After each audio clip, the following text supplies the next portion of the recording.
Dear Sir, I'm informed that a ship with Germans is gone up to Baltimore, among whom are a number of craftsmen. I'm a good deal in want of a house joiner and bricklayer who really understand their profession, and you would do me a favor by purchasing one of each for me. I would not confine it to Germans. If they are good workmen, they may be of Asia, Africa, or Europe. They may be Muslims, Jews, or Christian of any denomination, or they may be atheists. I would, however, prefer middle-aged to young men and those who have good countenances, look good, not like me, and good characters on shipboard to others who have neither of these to recommend them, although, after all, the proof of the pudding must be in the eating. I do not limit you to a price, but will pay the purchase money on demand. This request will be enforced till complied with or countermanded, because you may not succeed at this moment and have favourable ones hereafter to do it in. My best respects, in which my wife joins, are presented to Mrs. Tilghman and Mrs. Carroll, and I am, etc., etc., etc. Now, before you take offense, this is not about buying slaves, but about hiring indentured servants. Well, obviously, he's talking about Germans, so Germans could not be slaves at the time. Indentured servitude was the way for many people to pay off debts and accumulate capital while being economically protected. It was the institution that helped many immigrants come to America and settle here. In fact, if you can trace your ancestors in this country more than 6 generations back, there is a 100% chance that they either arrived here as indentured servants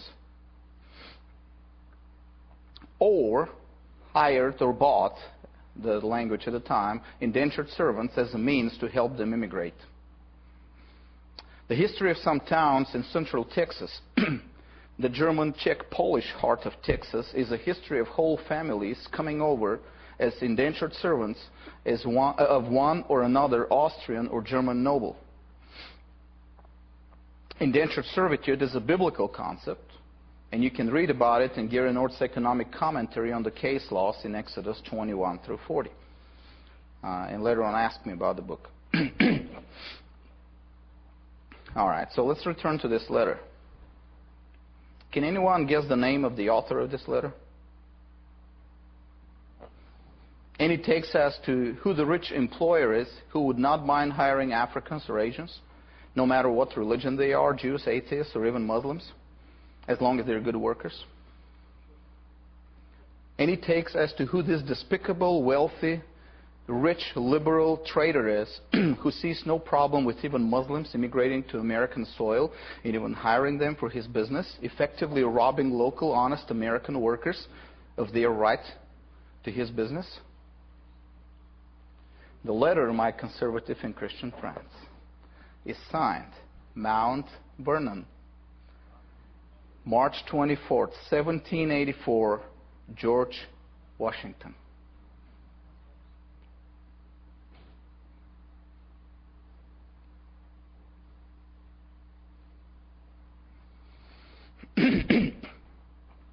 And before someone replies that Muslims were not back then a threat as they are today, I would like anybody who's ever been with the Marine Corps to remind them of the origin of the words "to the shores of Tripoli" in the Marines' hymn, and see what threat Muslims were back then as they are today.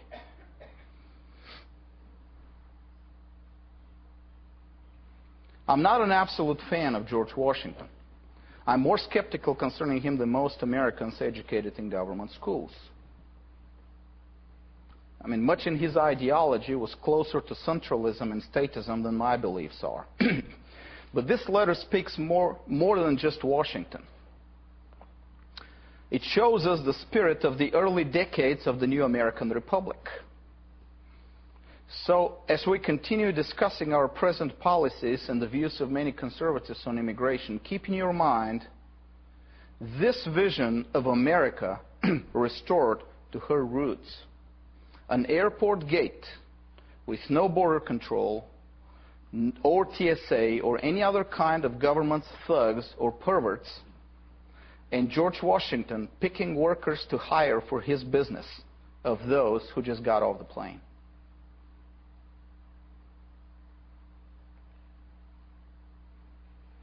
And if this vision is not part of your greater vision of America restored to her roots, you are not part of the solution.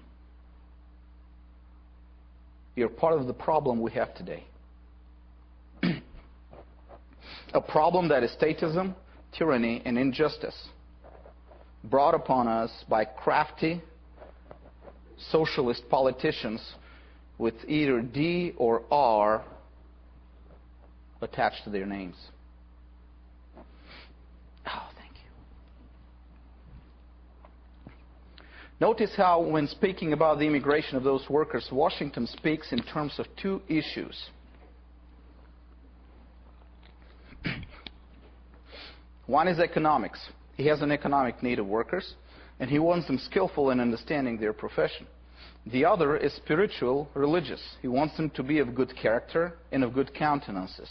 Now, it was believed at the time that the good character of a person is inevitably expressed in his outward countenances, which would make me a criminal at the time, I guess.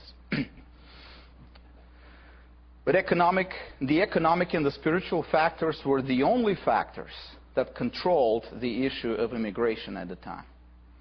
Notice carefully that one factor is missing, a factor that is absolutely dominating the immigration debate today more than any other factor.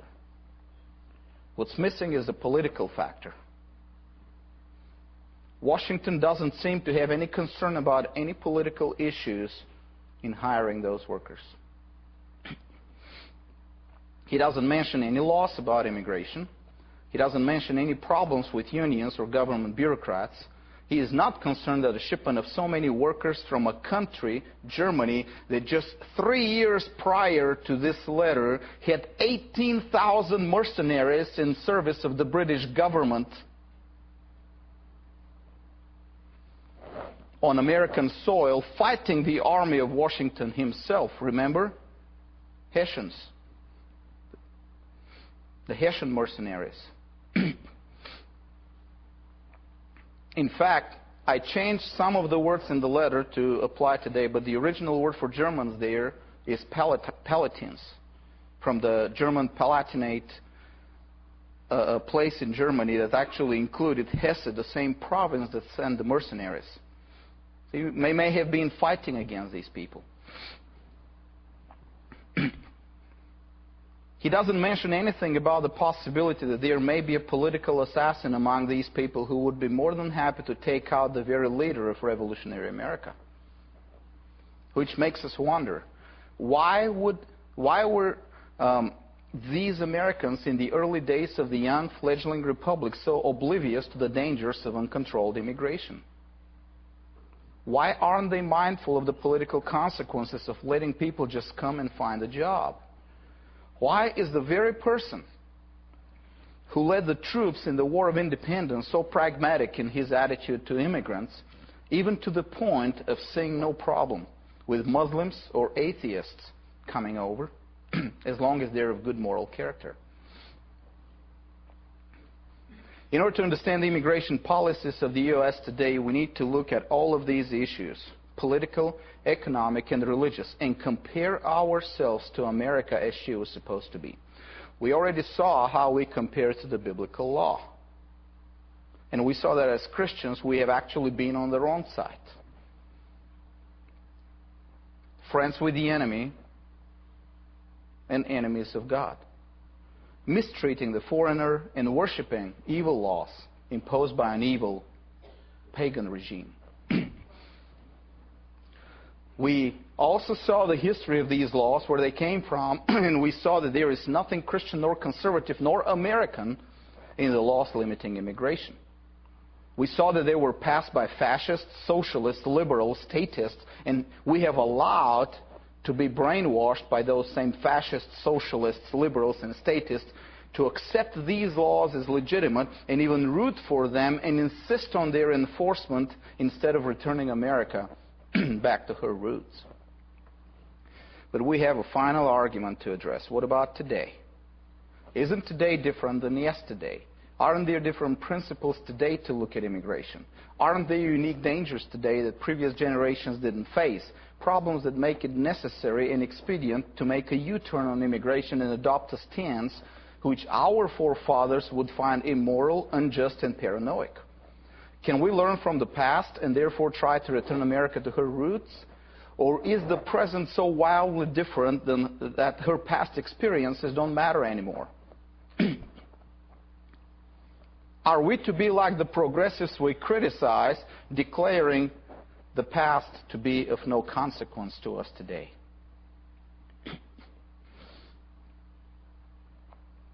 To answer these questions, we need to look at the modern arguments for immigration restrictions and answer them. We need to look at them from all perspectives, political, economic, and religious, and honestly assess our situation, our views, and policies.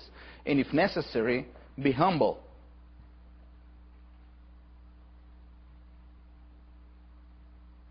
It's so hard. We're Americans.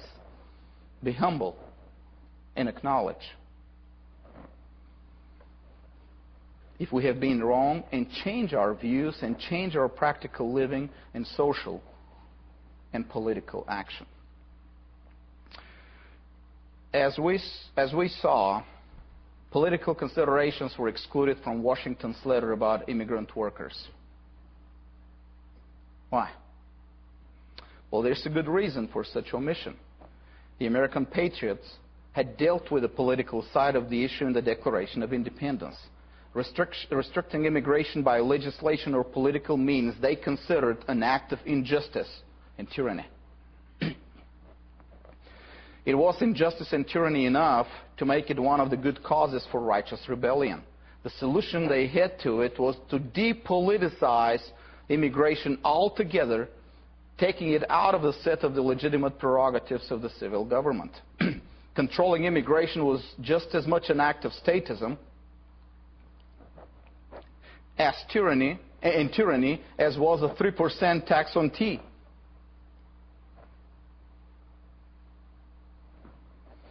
Therefore, the civil government should be barred from controlling immigration. We seldom stop to think today that the essence of politics, the primary question of every political issue is this: the individual versus the government. Okay, no matter what the issue is all about, it's always the individual versus the government. This is the essence of politics. Okay. On a deeper spiritual level, it is always Christ versus Caesar. But you will have to listen to my talk to the Kuiper Foundation conference last year to get that message. It's online free. You may ask Pastor Ron after that. He knows where to find it, or I can send it to you. No matter what the issue is all about, it's all about the government trying to grab more power and destroy the freedom of individuals. If it's about helping the poor, it's not about helping the poor, it's about more power to the government. If it's about protecting the environment, it's about more power to the government. If it's about gun control, it's about government control. If it's about education, it's about more power to the government. If it's about food safety, it's about more power to the government. If it's about school vouchers, it's about more power to the government. And if it's about immigration, it's about protecting us, Americans, right? No. It's about more power to the government. Excuse me. Any issue on TV, the newspapers, and on the internet today is just a smoke screen for the real agenda of our own homeborn bureaucrats. More power to the government. When you have a politicized issue, an issue that politicians talk about extensively, draw imaginary lines in the sand, separating between them and us. Watch out. The final issue is, how is the government trying to expand its own power? For the politicians, really, the them is always you, the individuals, and the us is always the political class R, or D. Given this constant greed of government officials for more power over the individuals, our political participation must be based on the following rule of thumb for discernment of political causes. Any political cause that ends up asking for more power to the government over individuals is an evil, wicked cause, a cause of tyranny, and we're under obligation to stand against it. Because it is tyranny. No matter how beautiful the declared intentions of the politicians are, we must stand against it because it is tyranny. If your local representative shows you a starving child in Africa and says we need more taxes to save this child, we must stand against it. If he shows you the 9/11 destruction and says we need more power to the government in the Patriot Act, we must stand against it. And if he shows you a bunch of illegal immigrants and says we need the government to do something against them, we must stand against it. The patriots in the 1770s understood this simple truth. Modern American Christians and conservatives, when it comes to immigration, are blind to the obvious and immune to common sense. They rather prefer to think on the reflex level like amoebas. If Obama is for amnesty, immigration must be bad. Let's call for more federal troops in Texas to secure the border.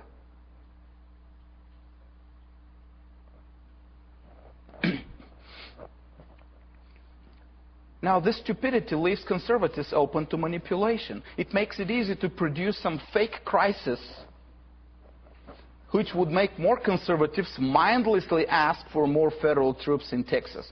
At the end, Obama will have a tighter military control over one of the freest states in the United States, and that at the insistence of the conservatives in that state. Every time you're not thinking in depth, but only superficially, if Obama is for amnesty, immigration must be bad, you become a victim of crafty politicians. The current so-called immigration crisis is just the same kind of manipulation as showing pictures of hungry kids in Africa to make people agree to more foreign aid sent to African dictators. Except that one is designed to manipulate liberals, the other is designed to manipulate conservatives. The final objective of both manipulations, of course, is what? More power to the government. The very fact that the first reaction to a crisis is more federal control, please, should make a true lover of liberty stop and consider what is going on. As with everything else, we should be wise and not give free rein to our emotions, let alone emotions driven by fear. We should show such wisdom when we think about the amnesty our socialist government wants and not make the mistake of confusing their amnesty with open borders as so many conservatives do. You know, anytime I talk about open borders and they say, oh, so you're for amnesty. Well, in a sense I am, but I'm not for the Obamas and the socialist amnesty there. So have the socialists really changed their mind on immigration? No, they haven't. But remember, they don't care about immigration one way or another. They want to use any crisis, any occasion possible to do what? To increase the control of the federal government over the individuals and over you. From this perspective, open borders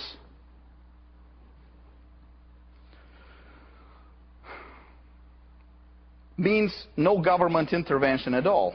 And then we have immigration laws that mean government intervention. And amnesty, as today the liberals want it, means double government intervention. One in the government deciding who gets in legally, and then in the government deciding of those that are illegal who stays. You see that? So the government becomes not only a lawgiver, but a giver of grace as well. In this regard, for us, asking the government to secure the border is actually only helping the socialists. Because securing the border is more government control, and it will never work, and it will create more crisis and more power to the government to come and solve the crisis and give grace. The only truly conservative response to the federal government then is this, into the crisis. Obey the Constitution, get the government out of the immigration business altogether, let people travel and settle wherever they want, and only make laws about naturalization as the Constitution requires. And, most of all, Mr. Obama, get your troops out of Texas.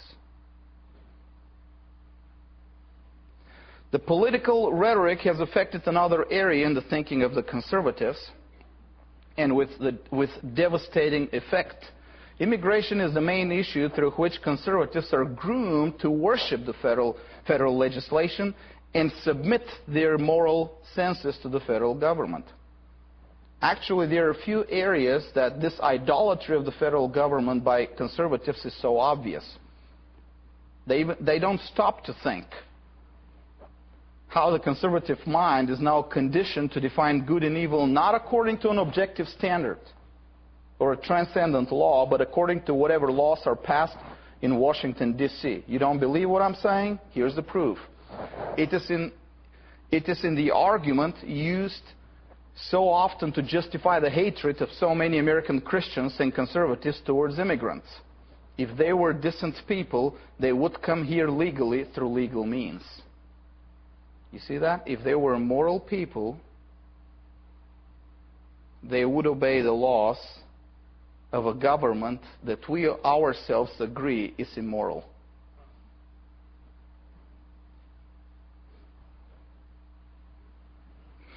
Do you see how federal legislation has become the ethical standard for good and evil for conservatives?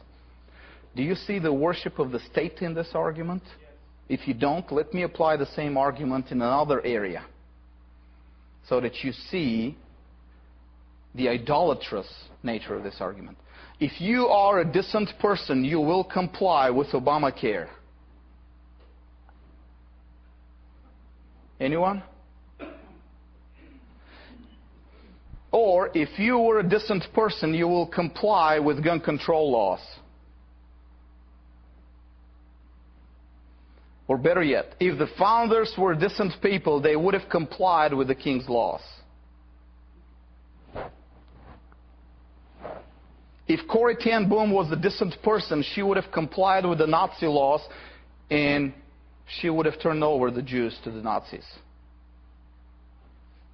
If Soviet dissidents were decent people, they would have complied with the laws of their communist state. What should be the reaction of a biblical Christian or of a true conservative when we hear such an argument? It should be this. No, if the law was a righteous law, it wouldn't make criminals out of people whose only crime is their desire to find a job and provide for their children. If it was a righteous law, it wouldn't give the government so much power over individuals. If it was a righteous law, it wouldn't deprive the employers of the liberty to hire whomever they want. And then, as is the good old American patriot tradition, the conclusion would be, if it's an evil, unrighteous law, I have absolutely no moral obligation to obey it, and those immigrants have no moral obligation to obey it. Resistance to tyrants is obedience to God. The reality is, by the stroke of a pen, Congress created a new legal category of criminal. An artificial category supported by neither the Constitution nor the Bible. The illegal alien.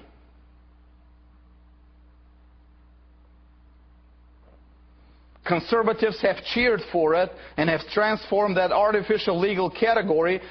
They have gone even further in their wickedness and have transformed the legal category into a moral category. Illegal aliens are bad people. We have become more wicked than our government. And then the same conservatives are surprised that Congress creates other artificial legal categories of criminals. For example, the uninsured American.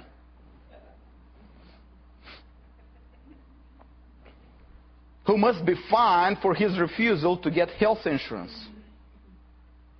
Reality is, once Congress imposes unjust laws on foreigners, it will inevitably end up imposing unjust laws on U.S. citizens. God is not mocked. Not to mention the practical issue of who exactly decides who gets in legally and who doesn't. Isn't it the same federal bureaucrats who, as we know, have a very different idea of what America's interest is compared to our ideas? Would you trust a federal bureaucrat with finding you a job? Deciding your health care? Educating your children? Deciding what to do with your money? If not, how come you suddenly trust those leeches when it comes to immigration? Are those federal bureaucrats in the consulates less corrupt than the rest of them? Less bribable?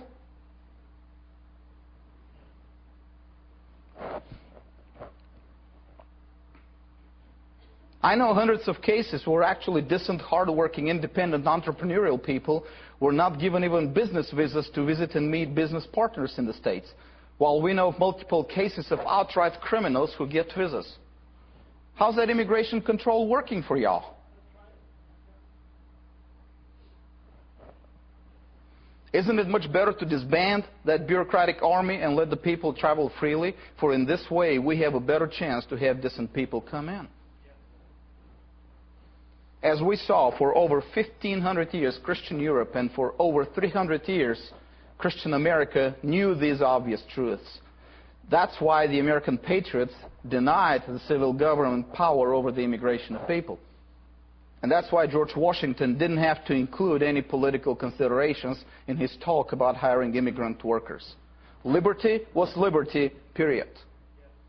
This politically, a conservative shouldn't be against immigration. If anything, if conservatives in America were really conservatives, and Christians in America were really Christians, they would be demanding the repeal of all immigration laws immediately, right now, as the solution to the fake immigration crisis today. The crisis is not real. It is artificially created by laws that shouldn't be there in the first place if America stood faithful to the original intent of the founders. What about the economic consequences of uncontrolled immigration? Wouldn't the economy collapse under the pressure of so many immigrants pouring in through the borders? Well, when it comes to economic issues concerning immigration, Christians are just as unable to think clearly and employ common sense. The picture formed in their minds when they think open borders is millions of immigrants who are entrepreneurial enough to cross several borders and come into the United States only to remain passive for the rest of their lives and only live on welfare, destroying the American economy in the process. Now, such picture is the fruit of fears instilled by 2 decades of purposeful liberal propaganda. And its origins can be traced back to the trade unions and their socialist propaganda techniques in the early 20th century, as we all saw. But this thinking has no precedent nor confirmation neither in the history of the United States nor in the history of the world. In fact, a thorough study of the facts of history reveals that only positive things can come out of uncontrolled immigration. Now, first let me say this. There's no such thing as uncontrolled immigration. Immigration, like any human action, is always controlled by some factor or another. It's controlled primarily by economic conditions, but it's also controlled by religious, cultural, and linguistic factors. In general, if left free of government interference, immigration will depend on the market forces. People will calculate the cost of immigration and will compare it to the perceived benefits. This balance between perceived cost, I came here to this country. There was cost to it. I had to decide whether the cost is worth it. This balance between perceived costs and perceived benefits will always be the controlling factor of immigration if the government is not included in the equation. When the government intervenes, the information from the market is twisted, distorted, And immigration now depends on the government, not on the natural development of the market. So immigration is always controlled. The question is, who controls it? The market or the government?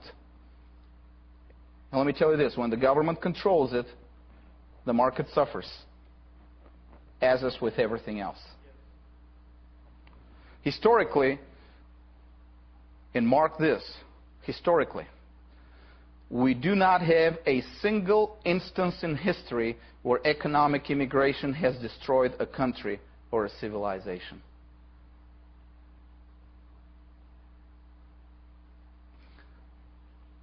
We actually have examples when mass immigration actually helped accelerate the economic growth. In America of late 19th and 20th century is the most perfect example of it.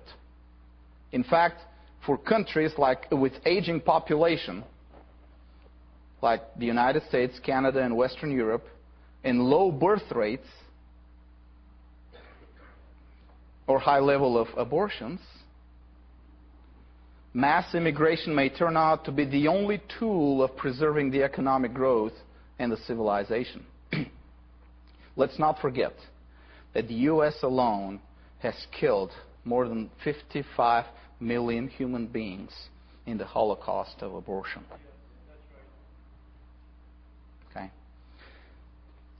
These are 55 million workers, entrepreneurs, innovators, engineers, production organizers, etc., etc., etc.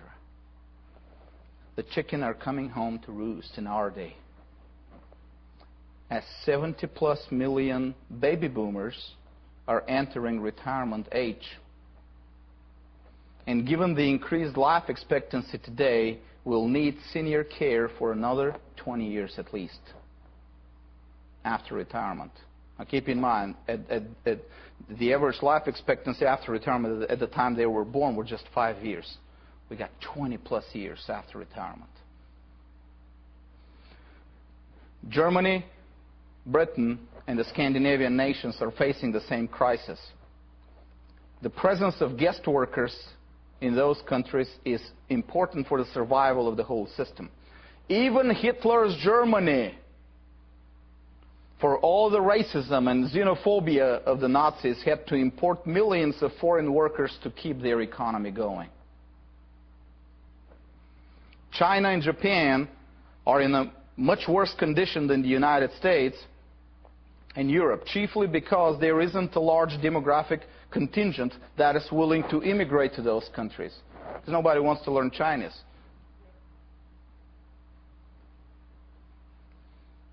And the Chinese themselves usually tend to leave their country at first opportunity rather than stay. Now, this picture of millions of lazy immigrants who only wait on welfare is a false picture, and it has nothing to do with reality. To the contrary, in any place where immigration is freed from restrictions, it is the industrious, active, entrepreneurial immigrants who outnumber the lazy and criminal elements by a large margin. It is to be expected, because immigration is an undertaking of significant cost to the individual immigrant.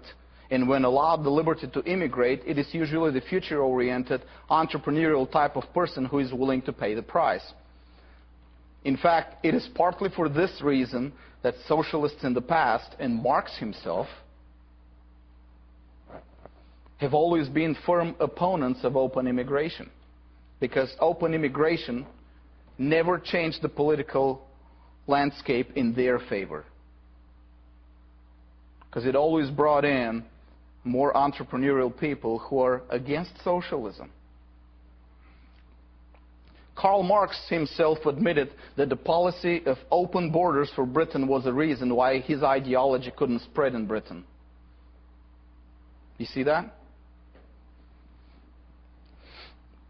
As improbable as it may sound to you, it is possible that the current change in policy of the liberals in favor of immigration instead of their traditional hostility to immigration is caused by their realization that their liberal socialist economic policies don't work, and therefore they need more immigrants to keep the economic growth. Remember, the Nazis realized the same. The welfare state in the United States is a step from collapse. And since America has no means to naturally replace the needed workers, the fastest measure to prevent economic collapse is to import workers.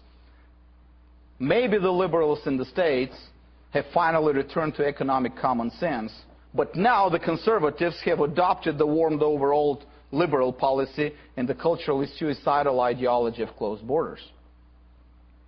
Restricting immigration has other economic, often invisible consequences that you don't really make the connection right away. The major one of them is outsourcing production.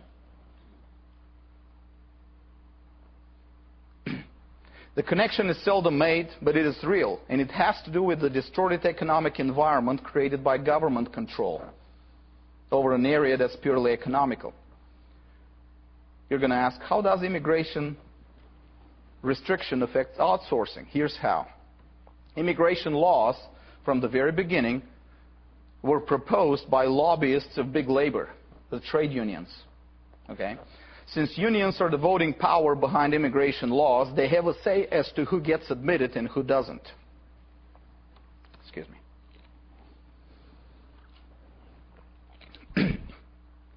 Of course, as with everything else, they shape the laws to admit only those who won't be any competition to the union's members on the marketplace. Right? If the unions decide who gets in, they will lobby so that specifically the people who would be competition to them would not be admitted. Okay? Thus, lower middle class workers seldom get immigration visas. Only higher middle class entrepreneurs and professionals and lower class welfare recipients get admitted because neither group is a competition threat to the unions. You see that? You got professionals and entrepreneurs, lower middle class, the typical union member, and then lower class welfare recipients. So this middle class is excluded from immigration because the main lobby behind the immigration laws, the trade unions, control the immigration law, so they exclude those that would be competition to them. Okay. So such policy distorts the market in the U.S. The lower middle class workers, this middle layer, who are members of trade unions, remain in lower supply compared to the other groups. And if you have something in lower supply, that means that its price on the market is going to rise, right? Okay. Not only price, but their political leverage is much stronger.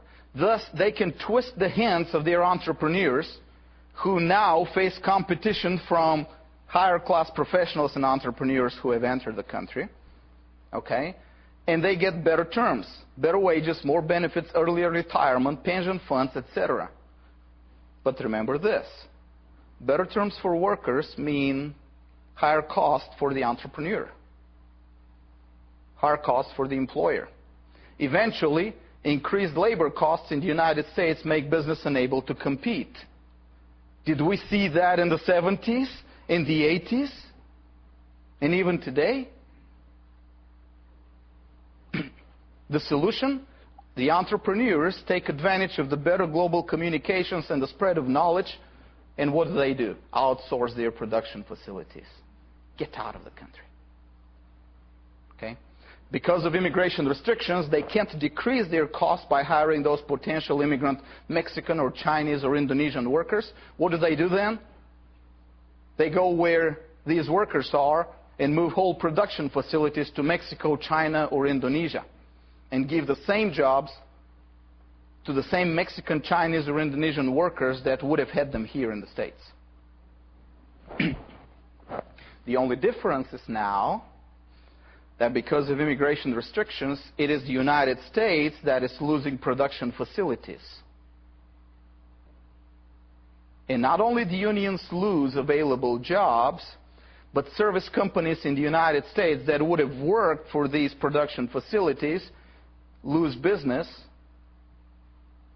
if it wasn't for because of the distorted economic environment created by those immigration laws.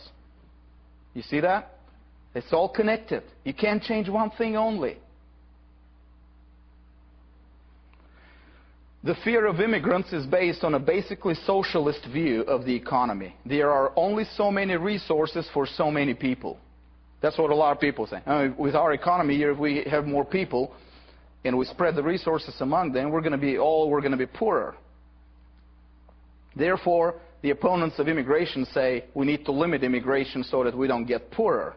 Well, amazingly, Christians seldom stop to think who they align with in this argument. Let me ask you this. Isn't this the same argument as the argument of those who advocate birth control? Aren't we saying the same thing? There are too many people on the planet and too small resources base. Let's limit the population. Isn't this what Christians are saying, basically? Isn't this the argument of rich liberals like Bill Gates, who hopes that vaccinations in Africa will help reduce the population there? Oh, look, there's a way to limit immigration to the United States. Kill all these people out there. We're all going to be richer. Isn't this the argument of abortion advocates in this country? Better kill a baby than let her live in possible poverty. Isn't it absurd that with the same mouth we debunk the myth of overpopulation and at the same time agree with it wholeheartedly? If only Christians could stop and realize the absurdity of the argument. If really more people meant less resources per person and richer individuals, poorer individuals, would reducing the population of the United States to one man only make that man the richest man in the world? I mean, let's go to the bitter end of it. I mean, if less people mean richer people, if we reduce the population to one man, is he going to be the richest man in the world? He's going to have all these resources, right? The reality is, if you reduce the population of this United States to one person, or even to 1,000 people, or even to 1,000,000 people, and somehow kept all the resources intact, this group of people will be poorer than an average farm worker in Bangladesh. Why?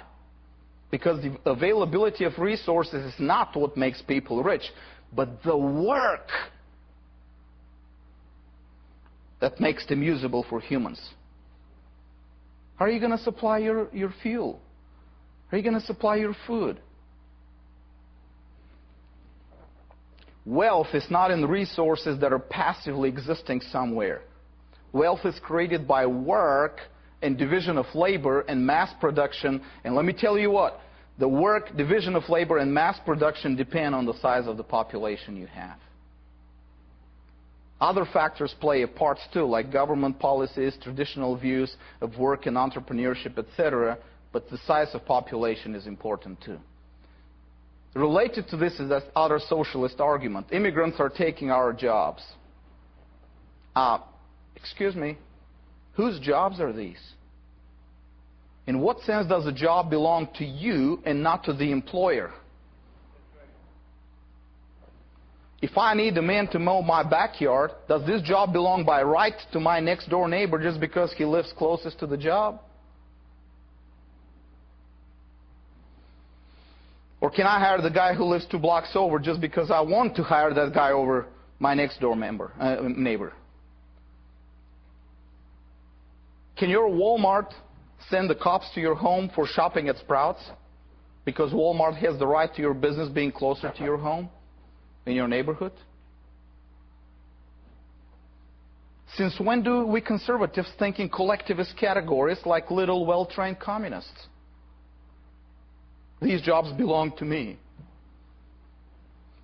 An argument is sometimes proposed that given the socialist wasteful policies of the United States government, open borders will only increase the waste, so therefore let's first close the borders, fix what we need to fix, and then open the borders again. Now, the problem with this argument is that it presupposes that limiting immigration will limit the waste.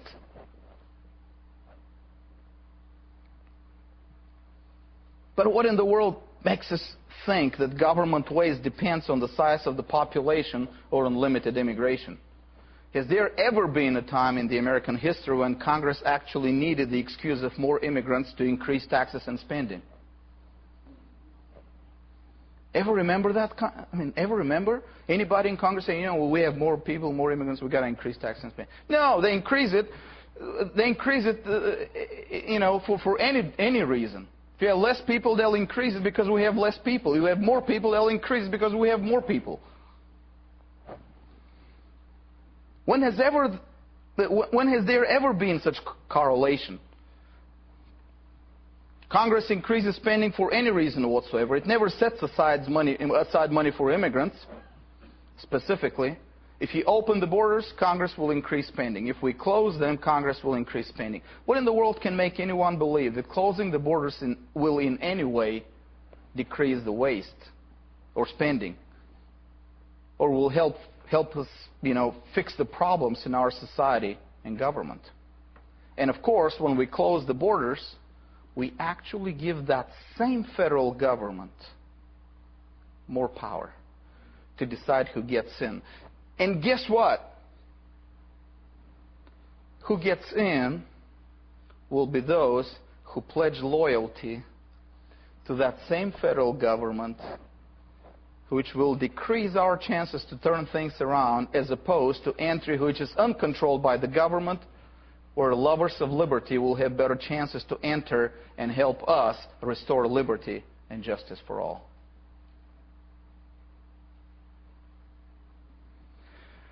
There are many more economic arguments in favor of open borders. We won't have the time to cover them today. I'm sure that there's going to be some in the questions. As with everything else, whenever an area is controlled by the government, the economy suffers.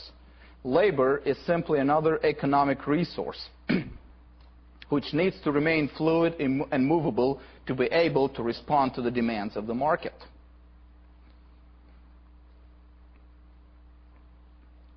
When the government controls the movement of any economic resource, the economic environment is distorted. Human resources are not an exception. They're like everything else. Also, when the government controls the movement of any economic resource, this opens opportunities for corruption and crime, right? You give the government control over your taxes, guess what you produce? Corruption and crime. Anything. The human resources are not an exception. The only solution to the current immigration crisis is not more federal government, which means more corruption and more crime, but get the federal government out of the immigration business, open the borders for free travel and settling, and let the market forces control what is the job of the market in the first place. But nowhere is the madness of American Christians more pronounced than when we come to the religious issues and factors of immigration. In their minds, American Christians are so blind to their own professed faith and to the facts of history and of the current situation in the world that they are completely unable to see the real picture of modern immigration.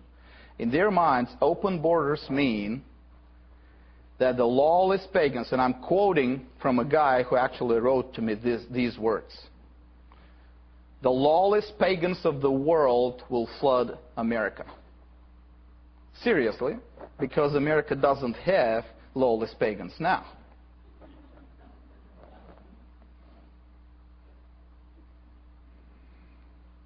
And the world outside America is full with only lawless pagans. And if there are any Christians, they are not so enterprising and future-oriented as to immigrate to America for whatever reason. They don't want a better future for their children, and they prefer to live in misery, tyranny, darkness, and persecutions. That's why Christians will not come, but the pagans will come. I said persecutions, and stop here and ponder over this last word. Aren't we such softies, tearfully posting pictures of persecuted Christians around the world on Facebook? Don't we show such solidarity with our brothers and sisters, insisting that the federal government takes measures to stop persecutions of Christians in Syria or anywhere else around the world? And aren't we so incredibly foolish to not stop and connect this fact with our rooting for restrictive immigration laws?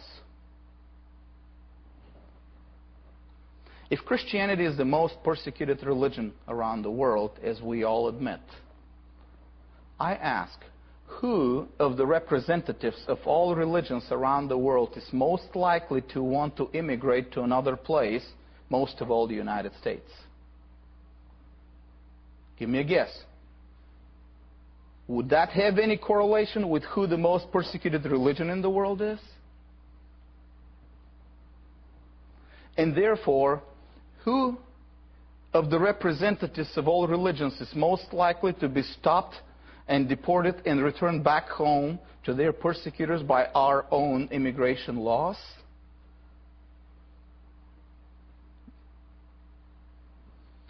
Good people will obey immigration laws, you say. But are those who enforce the laws good people? Aren't they federal bureaucrats? Would you trust a federal bureaucrat to protect you as a Christian in the United States? Would you give them the power to decide whether you need protection or not? If not, why do we trust federal bureaucrats to actually make decisions in favor of protecting persecuted Christians around the world? How did that work for the persecuted German Jews in the 1930s? How many of them were returned back to the Nazi slaughterhouses because of our immigration laws? And what in the world makes you think it will work differently for the persecuted Christians of the world today? Stop here and consider this. If this argument doesn't make your blood freeze in your veins, you're not a true Christian. You're a fake Christian. You're just a churchgoer. Your true faith is not Christ. And your true religion is statist idolatry, or American idolatry, or any other kind of idolatry, but not the Christian religion. If these immigration laws you have been supporting have been the reason for the return of even one Christian back to his persecutors,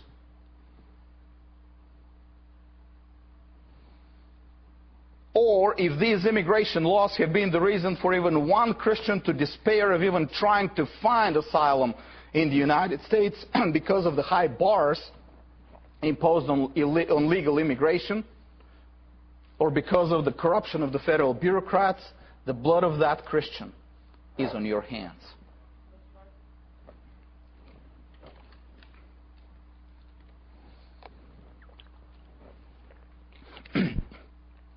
If it's better to tie a stone around your neck and jump in the sea rather than seduce one of these small ones, then it's better to have 10,000 Dearborn, Michigans in this country than send one Christian back to death by persecution by supporting our evil laws. And before you take offense at this statement, could it be that Dearborn, Michigan is actually a warning by God for us to make us see what we have done to Christians around the world with our immigration laws and give us a foretaste of the judgment coming on us? Could it be that in our foolishness we have misinterpreted the sign that God is giving us through Dearborn, Michigan? Contrary to what many Americans believe, of all religions around the world, Christians are disproportionately represented among the world's immigrants, even in the United States. Also, even among the non-Christian immigrants, the statistical odds of conversion to Protestant Christianity are much higher than among the homeborn. I was talking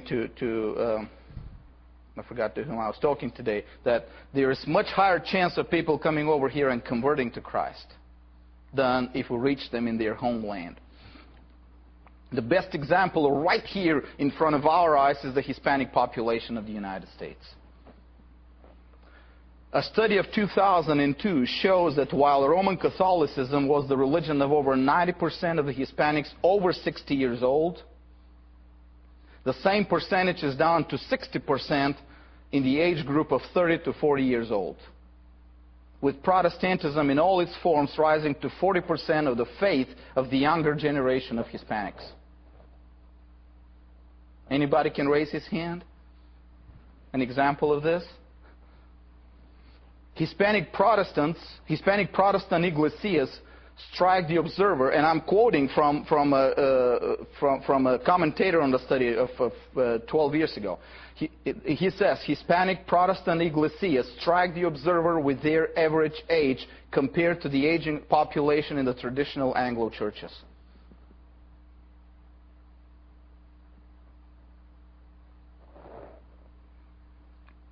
But there's more, and the two books of Philip Jenkins, The Next Christendom, and God's Continent give real facts and data, not propaganda, real facts and data about the religious constitution of the immigrant communities in Europe and the United States. Contrary to the prejudices we all hold today, when immigration is not restricted, Christians are those who dominate immigration, even if their home countries are not predominantly Christian. The Korean and the Filipino populations in the United States are the greatest examples of that. While Christianity is the religion of only about 40% of the Korean population back home, in the Korean community in the United States, Christians outnumber non-Christians by more than 20 to 1. You hear that? We're afraid that the lawless pagans of the world will come here. The reality is it's the Christians who come here when you open the borders. The situation is the same among the Filipinos and similar among, listen to this, to the Arabic immigrants.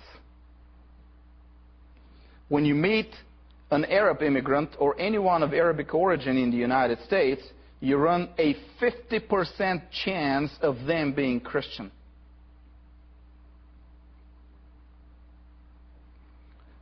A percentage far, far higher than in the Arabic world. Such as the picture among Russian and Ukrainian immigrants as well. And the Russian and Ukrainian pockets in New York City are actually bastions of the Republican Party in a city that is heavily Democrat in its voting preferences. And it is known to all that immigrant Jews from the former Soviet Union separate themselves from American Jews for one simple reason. Why? Immigrant Jews are self-consciously conservative and much more loyal to the original vision of America than are American Jews.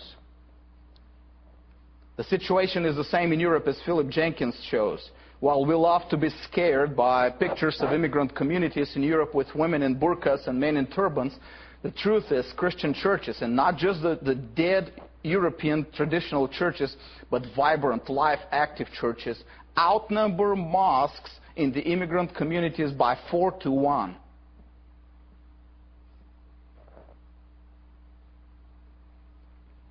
Now, this is not visible to the eye, and it cannot be on the news, because these people do not go around in flowing robes and turbans and burqas. But the truth is, Christianity in Europe is flourishing among immigrant communities, and in some areas, immigrant communities provide the only place a true worshiper of God can go. The only other option is being some dead church, traditional church out there.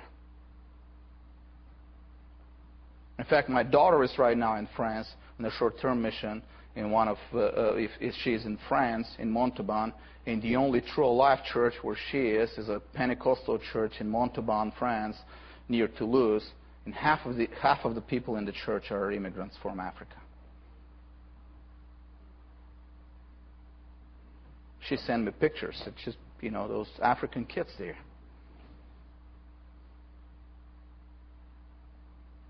If you want to go to a really living Protestant church in that city, this is your church. There's no other. The examples are too many to be listed here, but you all need to read these two books that I showed you, Philip Jenkins, to actually learn the facts. Restriction of immigration, therefore, won't help save the Western civilization. It will only help it surrender to the forces of atheism and socialism. Just like the influx of Gentiles in the church in the first century helped save and continue the covenant of God, saving it from the homeborn Jews. Immigration today may be the same force sent by God to save the Western civilization from its downward spiral into atheism and lawlessness. Religiously, we have nothing to fear from immigration, and we have everything to fear from our own spiritual stagnation and also from our violation of the law of God in this particular area. Thus, there are no reasons, political, economic, or religious, to curb, control, limit, or restrict immigration. Immigration is not bad, and in fact, it is good for America, and it has always been. Restrictions on immigration are only another area of government control that has gone beyond the limits God has placed on the civil government. And they are destroying America politically and economically and religiously. The final question then will be, how do we deal with the immigration crisis we're facing today? If we were asked as Christians by our representatives in Congress, okay, you Christians, tell us what to do. What does the Bible say about it? What answer are we to give them? Our answer should be this. Like so many crises America has been through, this crisis is an artificial crisis created not, as many wrongly believe, by the lack of involvement of the civil government, but by too much government. Just like the violence and gang crisis created by the Prohibition 100 years ago, we today have violence and gang crisis created by another prohibition, the immigration prohibition. If we were faithful to the Bible, and if we were faithful to the Constitution at least, and if we had never given the federal government the power to control the movement of individuals, these children here in McAllen would have been with their parents because their parents would have come over the normal way, just as your ancestors came here several generations ago.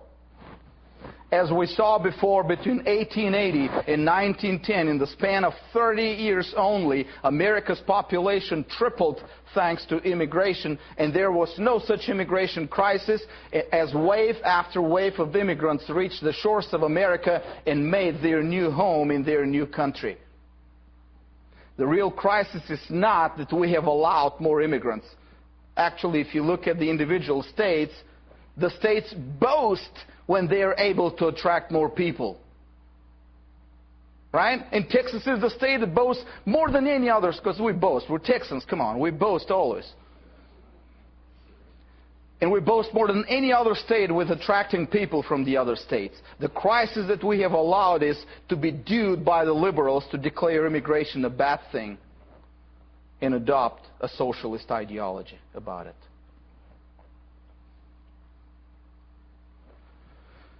When the Prohibition created the crisis of violence and corruption in gangs, the only solution was, end the Prohibition now. When they did, the problem disappeared overnight. The more they delayed the solution, the worse the problem became. You don't solve a problem by delaying the solution.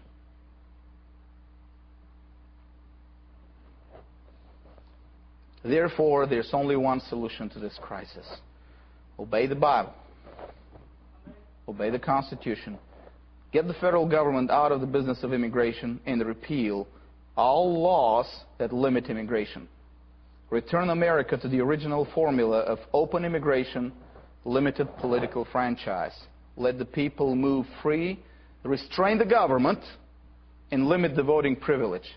Anything else will only continue the agony and will eventually bring judgment on this once great nation for her disobedience to the law of God. Thank you.